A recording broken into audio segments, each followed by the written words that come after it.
C'était un déjeuner du dimanche, mais ma fille a décrété « Tu ne fais plus partie de notre famille. Pars ». Elle a dit ça, la fourchette encore à la main. La table était dressée, les lasagnes fumaient encore. Et moi, je ne pouvais que fixer les yeux de ma petite fille qui semblait comprendre ce qu'elle-même ne pouvait traduire. « Sors de chez moi, maintenant ». La voix de ma fille a fendu l'air comme une lame. Personne n'a dit un mot. Mathieu, mon gendre, a baissé les yeux et a continué de mâcher en silence. Ma petite fille, Chloé, a lâché son verre de jus. Ses yeux se sont remplis de larmes. Pas les miens. Je ne me suis pas levée. Je n'ai pas pleuré non plus.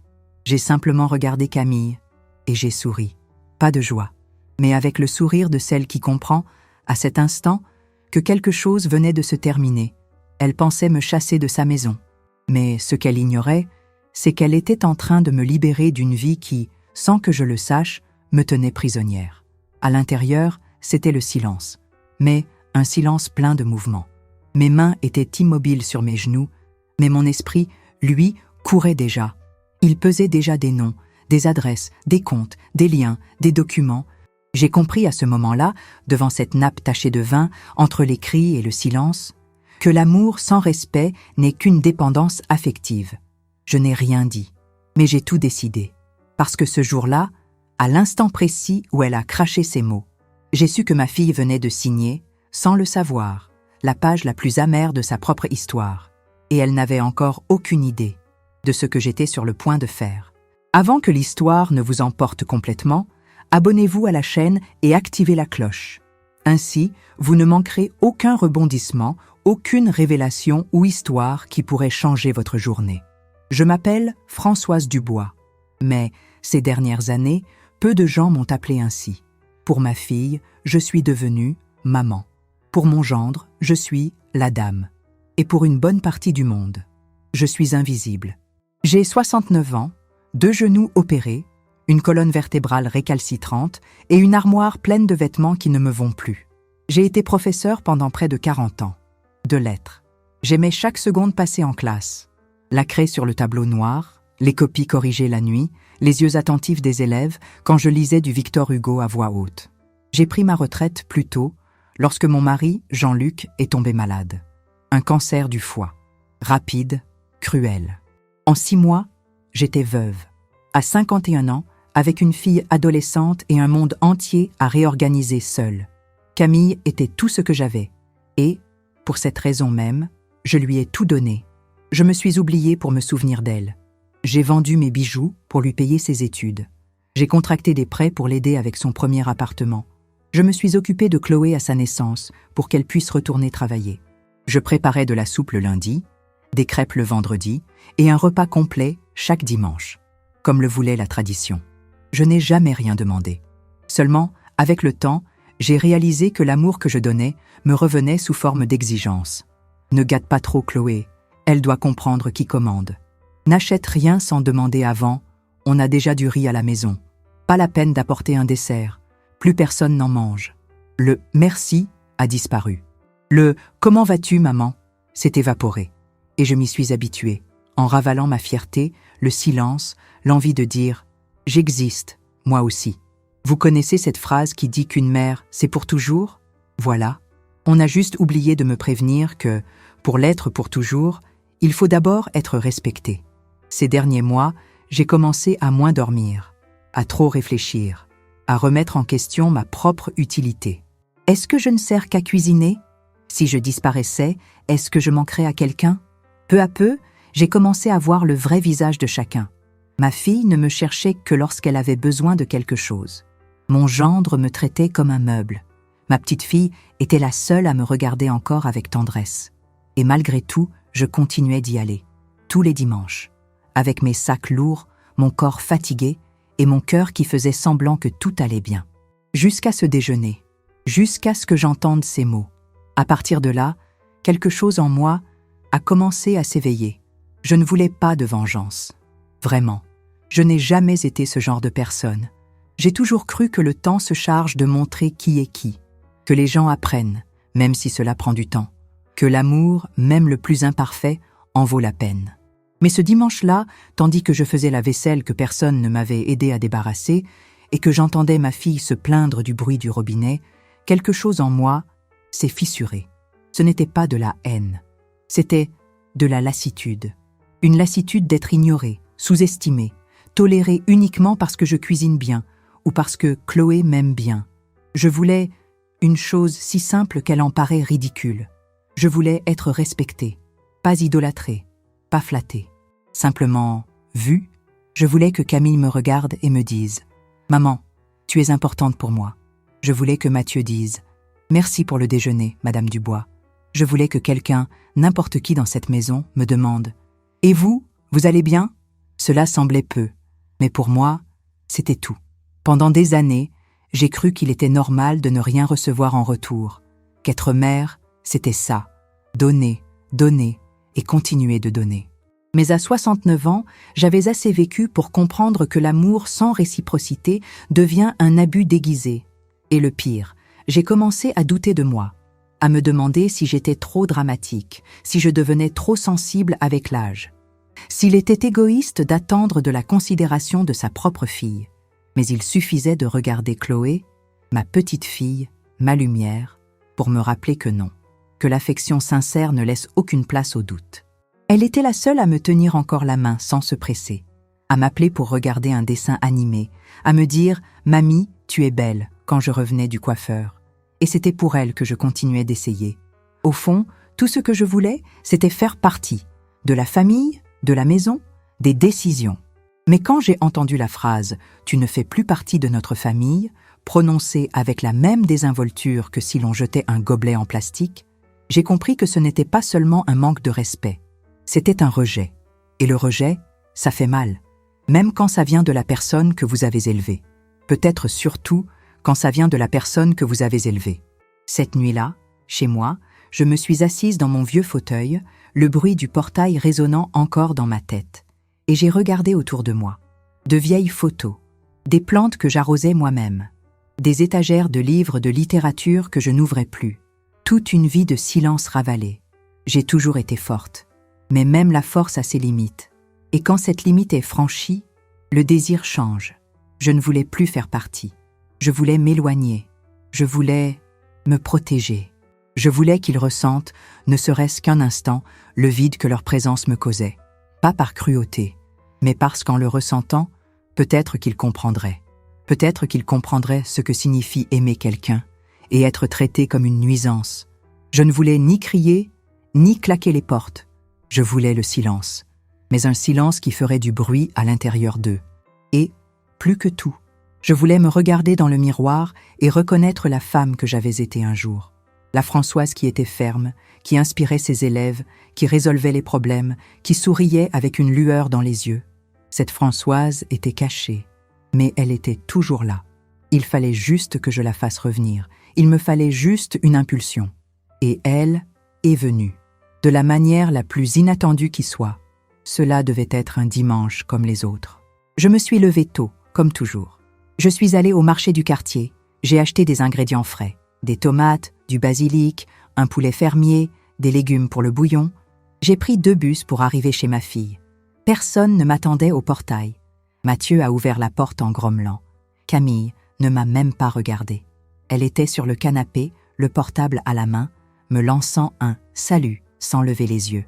Chloé a couru vers moi. « Mamie, tu as apporté des bonbons ?»« Pas encore, ma fleur, mais j'ai tout ce qu'il faut pour faire les pâtes que tu aimes tant. » Elle a souri, m'a serré dans ses bras, comme si le reste de la maison n'existait pas.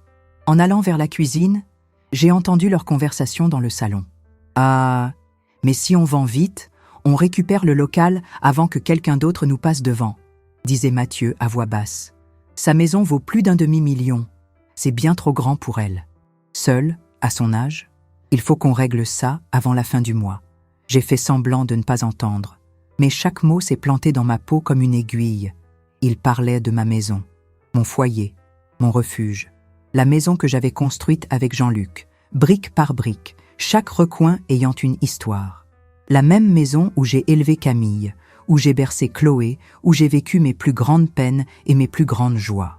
Et maintenant, ce n'était plus qu'un investissement mal exploité. Ils décidaient déjà de ce qu'ils allaient en faire, comme si je n'étais plus en vie, comme si je ne comptais plus. Je me suis remise à couper l'oignon avec plus de force que nécessaire. Et puis, je me suis souvenue d'une lettre. Une lettre que je gardais depuis des années, sans jamais l'avoir lue attentivement. Jean-Luc m'avait laissé quelque chose.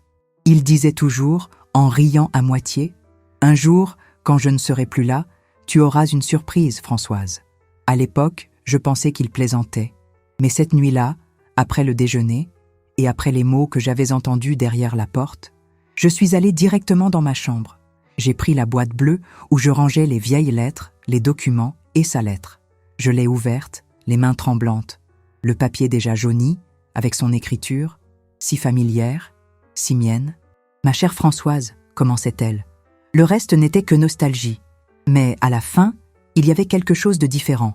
Une information, un numéro de compte, une banque spécifique et une phrase « Si un jour tu te sens seul ou traité comme un poids, va à cet endroit. Cet argent n'est qu'à toi, rien qu'à toi, pour que tu n'aies jamais à baisser la tête devant personne. » Mes yeux se sont remplis de larmes, pas de tristesse, mais d'un soulagement que je ne savais pas que j'attendais. Je ne savais même pas si le compte existait encore, mais cette phrase, cette confiance que Jean-Luc avait placée en moi, c'était comme un souffle de vie. Le lendemain matin, j'ai mis ma robe bleue, celle qu'il préférait, et je suis allée à la banque, seule, sans prévenir personne. J'ai parlé au directeur, je lui ai montré le numéro, je lui ai donné le papier. J'ai attendu. Un instant, Madame Dubois. Je vérifie dans le système. Quelques minutes plus tard, il est revenu. Le compte existe bien, et il est actif. Tout est à votre nom. Souhaitez-vous voir le relevé ? J'ai hoché la tête. Quand il m'a tendu la feuille, je me suis figée. C'était plus que ce que j'avais imaginé, beaucoup plus.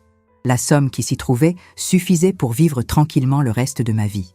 Voyager, rénover la maison, faire ce que je voulais, sans dépendre de personne.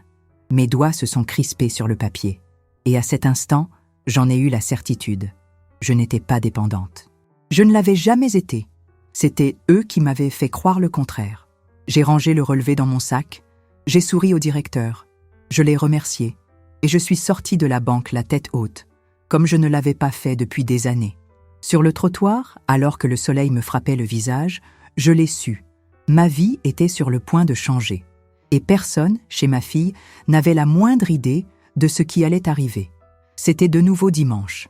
Et malgré tout ce qui s'était passé la semaine précédente, j'y suis allée. J'ai apporté les ingrédients, j'ai tout préparé, j'ai fait leur plat préféré. Parce que, au fond, je pensais encore que le respect pouvait se regagner avec de l'amour. Je suis arrivée à 11h, comme d'habitude. Mathieu a ouvert la porte. Il n'a pas dit bonjour, il m'a simplement tourné le dos.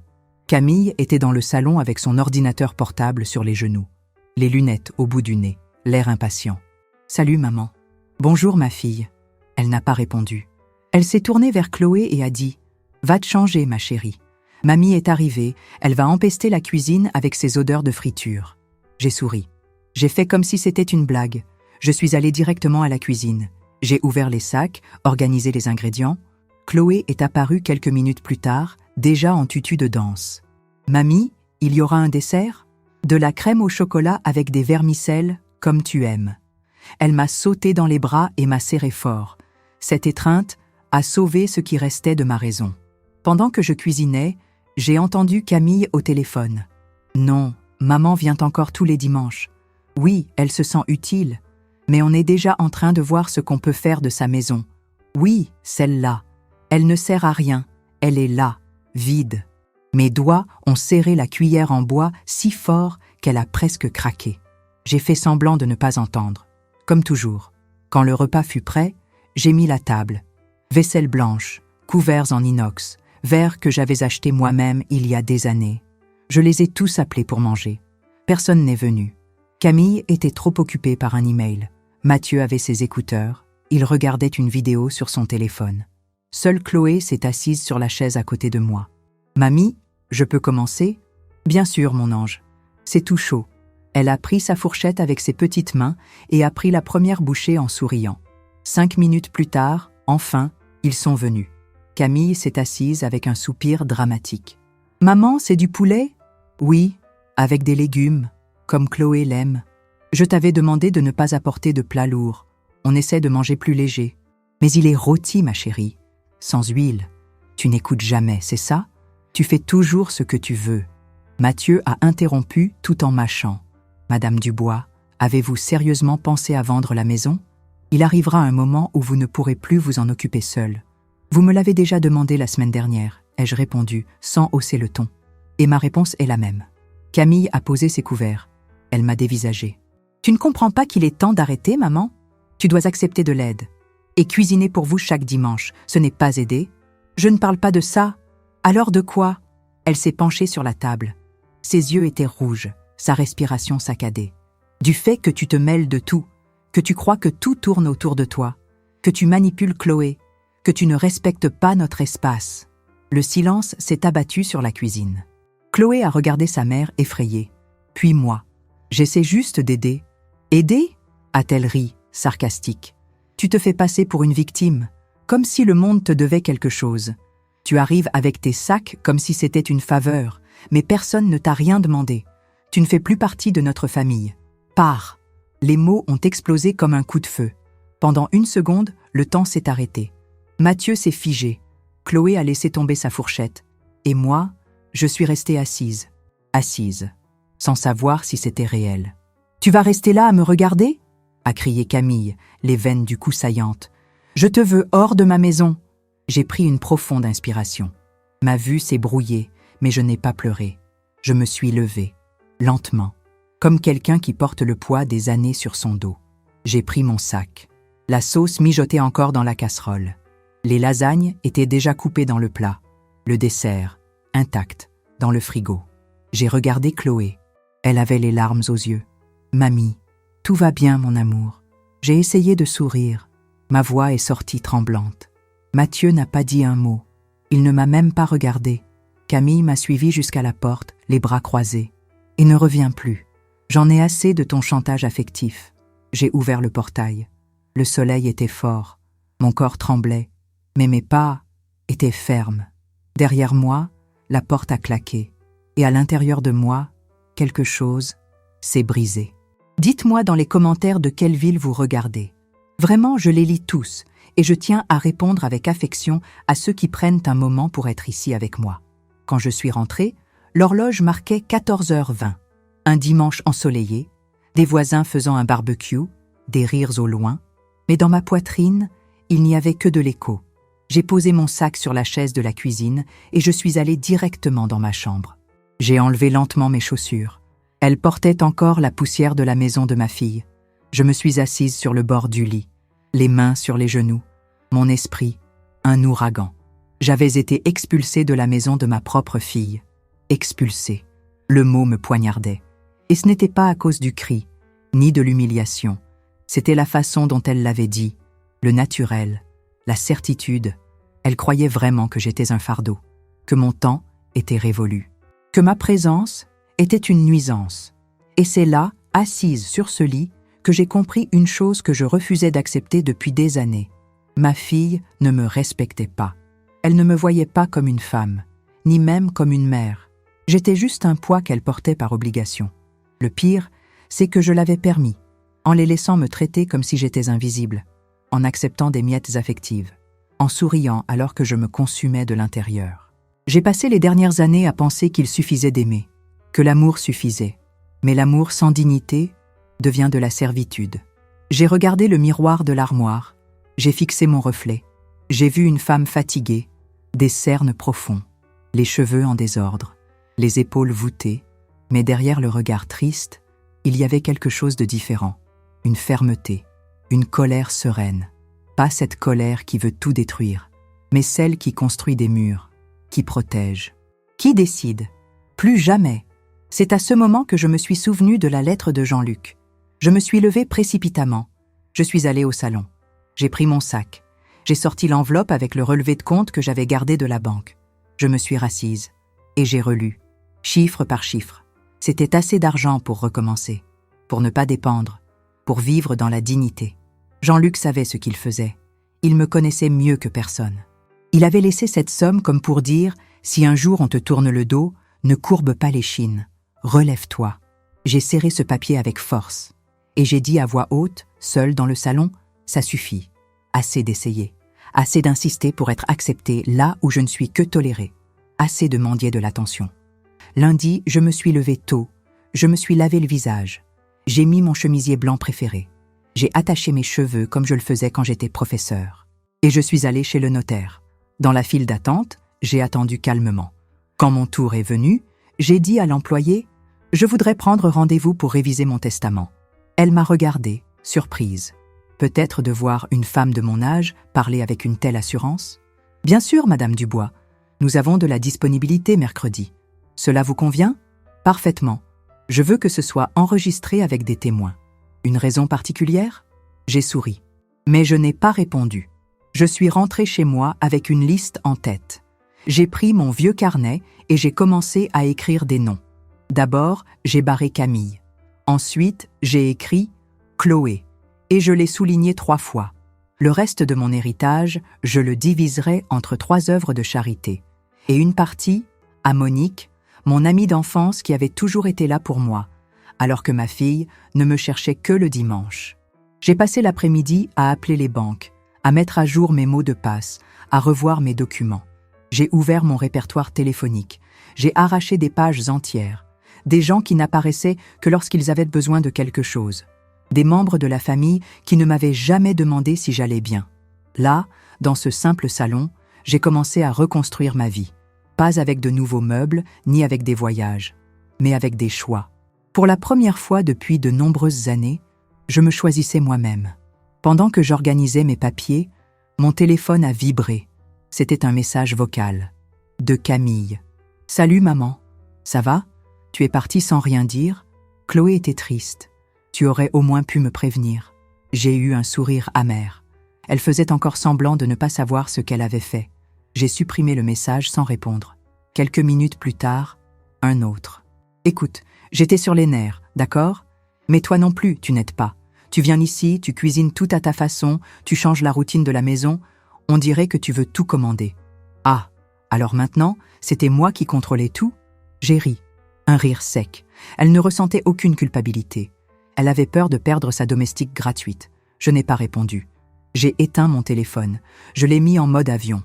J'ai ouvert une bouteille de vin que je gardais depuis des années. Je me suis assise sur le balcon. J'ai laissé le soleil de l'après-midi me caresser le visage. Et là, seule, avec le silence pour compagnie, j'ai ressenti quelque chose de nouveau. La paix. Parce qu'enfin, après si longtemps, je n'avais plus besoin de demander la permission d'exister. Je me suis réveillée avant le lever du soleil. J'ai pris mon café en silence. 2 tartines, un peu de fromage frais et le téléphone toujours éteint. Ce n'était plus par colère, c'était par choix. Mercredi, je suis allée chez le notaire, à 10 heures précises. Maître Renaud, un avocat sérieux et discret, m'attendait avec le calme de ceux qui ont tout vu. Il a lu chaque clause de mon précédent testament avec attention. Puis, il m'a regardé par-dessus ses lunettes. « Vous en êtes certaine, Madame Dubois ?»« Absolument certaine, ai-je répondu. Votre fille ne figure nulle part. Uniquement votre petite-fille et quelques œuvres de charité, ainsi que votre amie Monique comme bénéficiaire d'une somme fixe. C'est exact. Et si votre fille conteste ? Qu'elle conteste. Elle perdra son temps. Je ne suis pas sénile, maître. J'ai simplement été trop patiente. » Il a souri. Non pas de moquerie, mais d'admiration. « Très bien. Nous avons besoin de 2 témoins. »« Ils sont en route, » ai-je répondu en sortant mon téléphone de mon sac. Monique et Daniel, mes amis du club de lecture, sont arrivés 10 minutes plus tard. Elles ont signé avec plaisir. « Ce n'est que le début, Françoise, » a dit Monique. « Je veux te voir libre, pas seulement légalement, mais émotionnellement. » Ce jour-là, après le notaire, je suis allée directement à la banque. J'ai parlé à la directrice, Carla, une jeune femme sympathique qui m'a reconnue immédiatement. « Bien sûr que je me souviens de vous. Je suis curieuse depuis ce jour-là. Qu'avez-vous décidé de faire avec ces fonds ? D'abord, je veux m'assurer que personne ne puisse accéder à quoi que ce soit sans mon autorisation écrite. Ni ma fille, ni mon gendre. Personne. C'est tout à fait possible. Nous allons mettre en place des verrous de sécurité, de nouveaux mots de passe et une double authentification. Et je veux aussi ouvrir un nouveau compte, dans une autre banque, uniquement à mon nom, sans aucun historique lié à ma famille. » Carla a acquiescé. « Je vais vous aider pour tout cela. » En quelques heures, j'avais transféré suffisamment pour garantir une indépendance totale. En sortant, elle m'a accompagnée jusqu'à la porte. Vous savez, Madame Dubois, on ne voit pas tous les jours une femme de votre âge avec une telle lucidité et un tel courage. Ce n'est pas du courage, ma chère, c'est de la survie. Avec le testament refait, l'argent en sécurité et le silence préservé, j'ai commencé à planifier la prochaine étape. Ce n'était pas une vengeance, c'était un règlement de compte émotionnel. Ils devaient savoir qui était la femme qu'ils avaient méprisée pendant si longtemps. Pas avec des cris, pas avec des menaces, mais avec des faits, avec fermeté, avec élégance. Ce vendredi-là, je suis allée au salon de coiffure de Madame Carmen. « Quel plaisir de vous voir, Madame Dubois. Vous voulez la même chose que d'habitude ? Aujourd'hui, je veux quelque chose de différent, Carmen. » « Différent comment ? Je veux que, quand ils me regarderont, ils voient quelqu'un d'impossible à ignorer. » Elle a compris. Elle m'a teint les cheveux d'un châtain plus vif, m'a fait un brushing, a soigné ma peau avec douceur, m'a mis un vernis rouge foncé sur mes ongles courts. Voilà, vous êtes magnifique, vous êtes puissante. C'est exactement ce que je voulais entendre. Je suis rentrée chez moi avec une confiance renouvelée. J'ai appelé Monique. Je suis prête. Prête pourquoi ? Pour les voir. Je veux qu'ils viennent ici, et je veux qu'ils me demandent, qu'ils s'expliquent, qu'ils croient avoir une chance. Et après, je leur montrerai exactement ce qu'ils ont perdu. Le dimanche, à 9h du matin, j'ai envoyé un SMS à Camille. « Si tu veux discuter, je suis à la maison cet après-midi. Tu peux venir avec Mathieu. » La réponse est arrivée en moins de 2 minutes. « Bien sûr, c'est bien que tu veuilles parler. » À quelle heure ? À 15h. À 14h50, tout était prêt. La table du salon était dressée, les papiers organisés, les relevés de comptes imprimés, des copies du testament, des reçus d'achat, des photos d'années de déjeuner et l'enregistreur allumé, caché entre les livres. Ils sont arrivés à 14h59. Camille était maquillée, les cheveux attachés, un parfum trop sucré. Mathieu en chemise, avec un sourire en plastique. « Salut maman, comment vas-tu ? » « Je vais bien, entrez. » Ils se sont assis à table comme s'ils étaient des invités d'honneur. « On veut vraiment discuter, tout clarifier. »« Parfait, parle. » « Eh bien, » a commencé Mathieu, « on a réfléchi à un nouveau projet, quelque chose qui pourrait profiter à tout le monde. » Camille a complété « un institut de beauté, un concept moderne, avec un retour sur investissement rapide. » Et on s'est dit que peut-être tu voudrais être notre associé. « Associé ? Bien sûr. Tu investirais une somme de départ et ensuite tu participerais aux bénéfices. Ce serait une affaire de famille, quelque chose de beau, de productif. Et de combien parle-t-on ? Environ 200 000 €. J'ai faim la surprise. C'est beaucoup d'argent. Mais ça en vaut la peine, a dit Mathieu. On a un business plan complet. Ils m'ont montré des diapositives, des graphiques, des photos d'un local commercial. Tout semblait répété. Et si ça ne marche pas ? Ai-je demandé. Ça marchera, a répondu Camille. Fais-nous confiance. Et si je dis non ? Ils se sont regardés. Mathieu s'est raclé la gorge. Vous ne feriez pas ça à votre propre famille. La phrase est tombée lourdement. La famille, ai-je répété. Parlons-en. J'ai ouvert le dossier. J'ai posé le premier papier sur la table. C'était le testament. Et leur réaction n'était que le début. Leur silence a duré exactement 7 secondes. Je les ai comptés. Camille a pris le papier, les mains tremblantes. Ses yeux parcouraient chaque ligne comme si elle lisait la sentence de toute une vie. Mathieu est resté immobile, la mâchoire crispée, son sourire forcé toujours figé sur son visage. « C'est vrai ?» a-t-elle murmuré. « Très vrai », ai-je répondu, authentifié par notaire, avec des témoins, irrévocables. « Mais tu ne peux pas faire ça. Je suis ta fille. C'est justement pour ça, parce que tu es ma fille, et que pourtant, tu m'as chassée de ta maison comme si j'étais une étrangère. » Elle a baissé les yeux.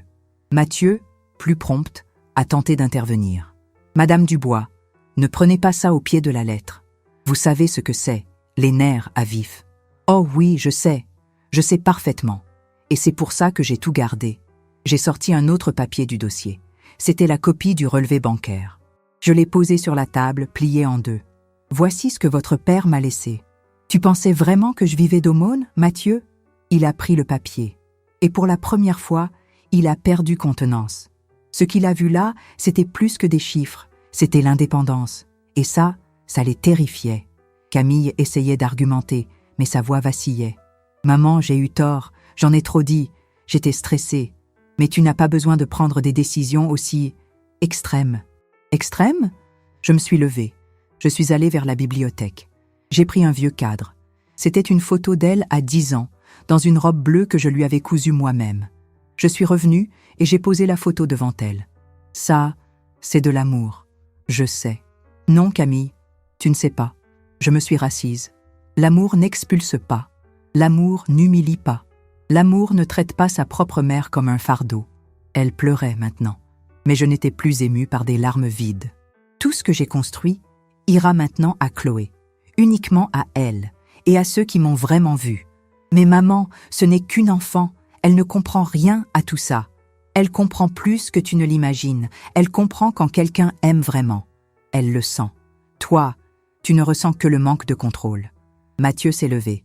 Bon, on voit bien qu'on n'arrivera à rien. Viens, Camille. Elle a hésité. Attends, maman, au moins écoute-moi. J'ai mal agi, mais je peux changer. J'ai serré mon dossier contre moi et j'ai répondu fermement. Tu n'as pas à changer pour moi. Tu dois changer pour toi. J'ai déjà fait ma part. Je t'ai élevée, je t'ai instruite, j'ai été présente. Mais il arrive un moment où même l'amour doit se protéger. Ils sont partis sans dire au revoir. J'ai fermé la porte. Je me suis appuyée contre elle un instant. J'ai respiré profondément. À ce moment-là, je n'ai ressenti ni colère, ni soulagement. J'ai ressenti la paix. Les jours suivants, les appels sont arrivés. 3 de Camille, 2 de Mathieu. Je n'ai répondu à aucun. J'ai préféré écrire. J'ai envoyé une lettre courte, directe. Camille, je te souhaite de comprendre un jour la valeur du respect, de réaliser à quel point ta fille peut encore t'apprendre sur la tendresse. Mais moi, Françoise, la femme, et pas seulement la mère, je prends soin de moi maintenant, avec affection, mais sans retour. Maman. Après la lettre, le silence. Et j'en ai été reconnaissante. J'ai commencé à ranger ma maison avec plus de légèreté. J'ai donné de vieux vêtements. J'ai changé les meubles de place. J'ai engagé un jardinier pour tailler les plantes du jardin. Peu à peu, la Françoise professeure, ferme, pleine d'idées, recommençait à respirer. Je me suis inscrite à un cours de cuisine. Quelque chose juste pour moi. J'ai recommencé à marcher dans le parc. J'ai acheté une nouvelle parure de drap, rouge. Parce que le rouge me rappelle la vie. Un après-midi, Monique est venue me rendre visite. La femme que je vois aujourd'hui n'est pas la même qu'il y a 1 mois, a-t-elle dit en riant. Si, c'est la même. Sauf que maintenant, elle a recommencé à se voir. Tu vas maintenir ta décision pour le testament? Oui. Et si ta fille change? Si elle te demande pardon? J'ai réfléchi un moment. Le pardon est libre. Mais la confiance, elle doit se mériter. Et pour l'instant, elle n'a même pas commencé. Elle m'a pris la main. Je suis fière de toi. J'ai souri. Mais c'était un sourire léger, sans douleur, sans rancœur. Je ne voulais plus rien prouver à personne. Je voulais juste être moi. Et dans ce silence, entre les plantes taillées et une maison propre, je me sentais enfin entière à nouveau, sans savoir encore que le plus grand impact de ce choix était encore à venir. Le moment décisif est arrivé plus vite que je ne l'imaginais. Ils étaient là, assis comme s'ils avaient encore un certain contrôle. Mais la vérité, c'est qu'à cet instant, le pouvoir avait déjà changé de camp. « Alors, tu n'investiras pas ?» demanda Camille, la voix presque un murmure, les yeux embués. Elle ne voyait pas l'éclat que j'avais dans les yeux. Je me suis levée lentement, le poids du dossier dans mes mains. « Non, je n'investirai pas. »« Mais maman, peux-tu répéter ce que tu as dit dimanche ?» ai-je demandé calmement, laissant le silence s'installer dans la pièce. Camille a dégluti. Mathieu a pris une grande inspiration.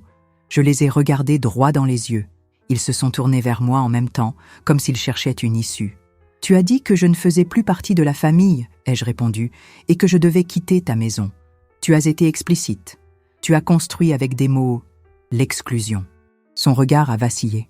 Elle a secoué la tête, a ouvert la bouche, a hésité. « C'était une erreur, a-t-elle tenté. C'était plus que ça, ai-je interrompu. C'était une coupure nette, froide, sans appel. Je l'ai absorbée. J'ai cultivé le silence. Mais je me suis dit, si c'est la fin, alors que la fin soit complète. D'un geste lent, j'ai posé sur la table les photos que j'avais apportées. Anniversaire, Noël, Chloé mangeant du gâteau, moi souriant à ma petite fille. Parmi les photos, il y avait des reçus. Du marché, du gaz, du supermarché, tous avec mon écriture, ma calligraphie tremblante. C'est l'héritage qui, selon vous, paierait pour le silence, ai-je dit. Il ne paiera pas. Camille a levé un bras, tremblant. Désolée, maman, a-t-elle dit. Juste, désolée. Mais il fallait qu'elle comprenne tout. Et puis est venue une partie à laquelle ni elle, ni lui ne s'attendaient. J'ai ouvert le dossier et j'en ai sorti un enregistreur numérique, celui que j'utilise pour me souvenir de mes rendez-vous médicaux. J'ai appuyé sur « Play ». « Tu ne fais plus partie de la famille », a commencé ma voix enregistrée, froide et claire, répétant parfaitement les paroles de Camille ce dimanche-là. Mathieu s'est tortillé. Des soupirs inquiets ont rempli les coins de la pièce. Chloé m'a serré la main, confuse mais solidaire. Ce n'est pas une conversation. C'est une preuve, ai-je dit. C'est alors que j'ai repris. Je ne voulais pas d'argent. Je voulais du respect. Je ne veux pas contrôler vos décisions. Mais j'ai décidé qu'un point final est une ligne d'arrivée. Il ne reste aucune affaire en suspens. Et, définitivement, il ne reste aucune place pour les faux-semblants. Entouré de ces photos, de ces relevés de compte, de ce testament, j'ai senti l'atmosphère changer. Mathieu a frémi. Camille a tourné le visage, les yeux pleins de culpabilité. La pièce était lourde d'un repentir silencieux. J'ai senti un nœud dans ma poitrine, comme si je libérais quelque chose qui était coincé depuis des années. J'ai fermé les yeux un instant. Quand je les ai rouverts, j'étais sereine. C'était comme si l'air s'était éclairci autour de moi. Si vous voulez, vous pouvez essayer de réparer, ai-je dit. Mais pas aujourd'hui. Aujourd'hui, on ne revient pas en arrière. Je me suis levée, simplement, avec le doux poids de la décision prise.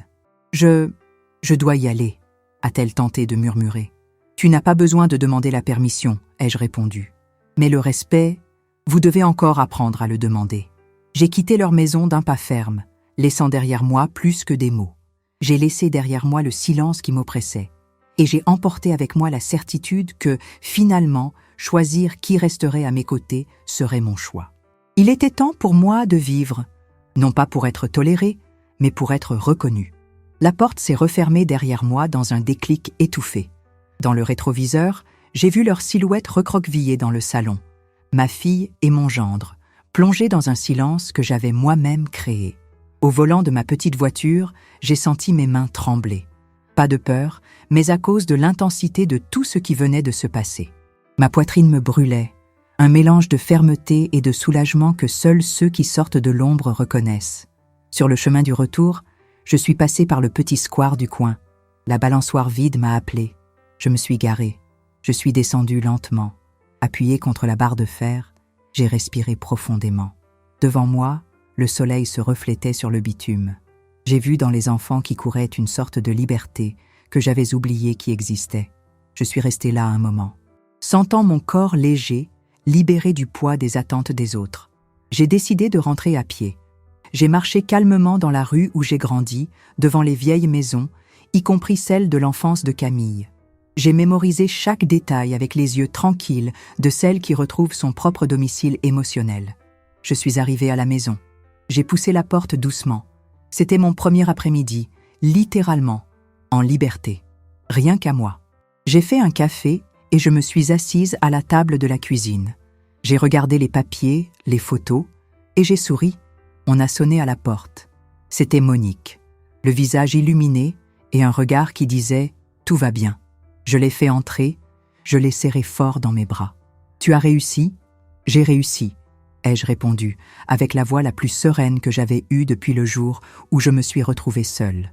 Elle a appelé Danielle, notre amie qui dirige une ONG pour les femmes. Elle est entrée aussi main dans la main, des figures solides, prêtes à apporter leur soutien. Le salon s'est animé. Nous avons ri, nous avons pleuré, nous avons bu du thé, sans parler de Camille. Je n'avais pas besoin de revivre cela. Je respirais encore les effets de la stratégie. Un coup de maître serein, sans hostilité, mais d'une clarté cristalline. Après leur départ, je suis retournée dans ma chambre et je me suis assise avec mon téléphone. Une seule notification, ne répond pas. C'était la signature silencieuse que, pour l'instant, la tempête était loin. Et cela me tranquillisait. Le lendemain matin, j'ai reçu un email du notaire. Document mis à jour. Testament enregistré. Vos nouvelles volontés sont juridiquement irrévocables. J'ai ouvert le fichier. J'ai vu que tout était confirmé. Chloé restait la bénéficiaire. Les associations recevraient mon patrimoine. Monique et une autre amie également témoins dans le respect de l'héritage émotionnel. J'ai fermé l'ordinateur portable et j'ai respiré profondément. L'indépendance légale était consolidée. L'indépendance émotionnelle suivait son cours. Vers midi, mon téléphone a sonné. Appel masqué. J'ai pensé, je l'ignore. Mais j'ai appuyé sur « Répondre ». Maman ? C'était Chloé. Sa voix était triste. Mamie, est-ce que je peux venir te voir aujourd'hui ? Toujours, mon amour. Je me suis demandé si je devais accepter. Était-ce trop tôt ? Mais j'ai pensé à elle. Elle méritait sa grand-mère sans culpabilité, sans conflit. Viens, ma chérie, à 16h ? D'accord, je t'aime. Moi aussi, mon amour. Très fort. J'ai soupiré de soulagement. S'il fallait reconstruire, que ce soit avec de vrais sourires. Au parc, j'ai croisé une de mes voisines qui m'avait toujours vue triste ces dernières années. Elle m'a demandé à voix basse « Vous êtes plus calme, n'est-ce pas ?» « Plus que calme, ai-je répondu.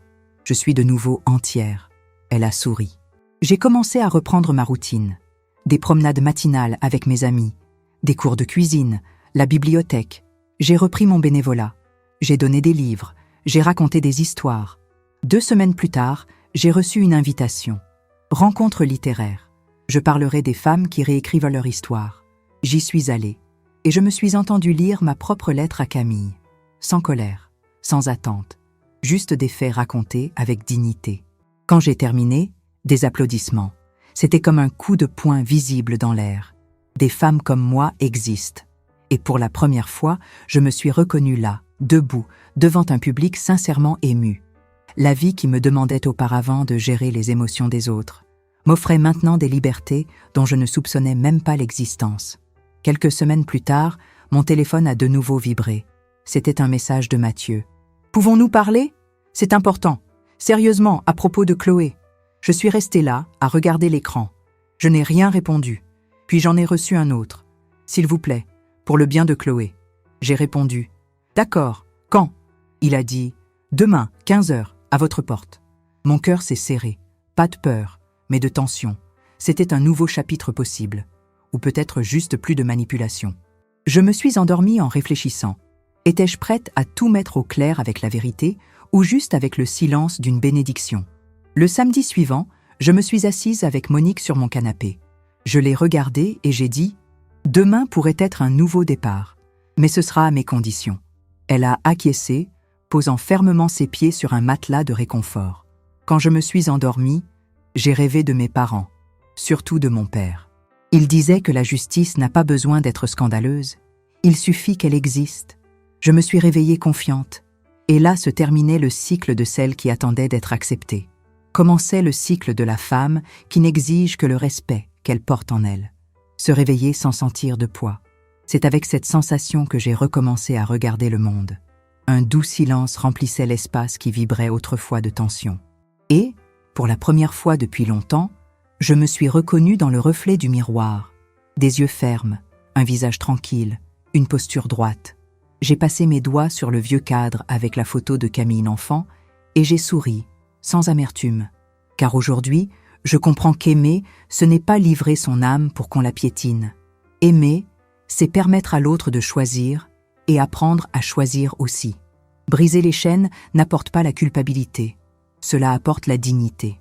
Et, croyez-moi, il n'y a pas de plus grande liberté que d'être entière par soi-même. Pendant des années, j'ai cru que ma force n'existait que pour soutenir les autres. Aujourd'hui, je sais qu'elle était là pour me sauver. Et elle me sauve encore aujourd'hui. La vie m'a appris que l'enfance est courte, mais que les souvenirs sont longs. J'ai appris à Camille à aimer, mais elle a oublié de me rendre le respect. Et ce n'est pas grave. J'accueille cette fin, non pas avec douleur, mais avec lucidité. La solitude qui venait autrefois du fait d'être ignorée m'émeut aujourd'hui car elle vient de l'absence de ceux qui ne méritent pas ma compagnie. Et cela soulage comme une brise après la tempête. Aujourd'hui, je cultive d'autres rituels, des conversations qui nourrissent, des cafés avec des amis qui me voient vraiment, des fêtes d'anniversaire qui n'ont pas besoin d'assiettes pleines, mais de bonne humeur et d'affection. Et je redécouvre que je suis une femme, et pas seulement la mère d'eux. Je suis une présence, et non un poids silencieux. À chaque pas, J'apprends que le temps guérit aussi de l'intérieur. Ce n'a pas été facile. Ce n'a pas été rapide. Mais cela en valait la peine. Je plantais des fleurs dans le jardin ce matin et je me suis surprise à sourire d'une joie simple. Je prends soin de la vie que j'ai choisie, y compris la mienne. Et si quelqu'un me demande ce que j'ai appris, je peux dire avec fermeté: l'amour sans respect est un aveuglement. Et celui qui ne s'est jamais vu ne connaît pas la valeur de se voir. Être visible ne demande pas de crier fort. Parfois, il suffit de murmurer avec conviction: je suis là, mais seulement là où on me respecte. Si mon histoire pouvait avoir un écho, mon souhait serait que chaque femme qui m'écoute se souvienne: vous n'avez pas besoin d'être le soleil de quelqu'un. Mais vous pouvez être votre propre aurore, toujours. Les jours qui ont suivi ont été faits de petites conquêtes, des gestes simples mais puissants. Samedi, je me suis réveillée tôt et je me suis assise tranquillement dans le jardin avec un journal, chose que je n'avais pas faite depuis des mois. Le vent léger apportait une odeur de terre humide. Et là, dans le silence, j'ai compris. Ma paix ne venait pas de l'absence de la famille qui m'avait rejetée, mais de la présence de ceux qui m'accueillaient vraiment. À midi, Chloé est arrivée en courant. Elle a apporté des dessins, des bouquets de fleurs séchées, une étreinte qui m'a rempli les yeux de larmes, mais des larmes de soulagement, pas de douleur. Mère et fille ont eu une conversation que je ne faisais qu'observer, entre rires et secrets, comme si rien n'avait été brisé. J'ai trouvé si juste que l'innocence de Chloé reste intacte, préservée de la tempête que la vie d'adulte impose parfois. Pendant ce temps, Camille est restée distante. Elle envoyait des messages qui évitaient de reconnaître les faits, mais qui ne me blessaient pas.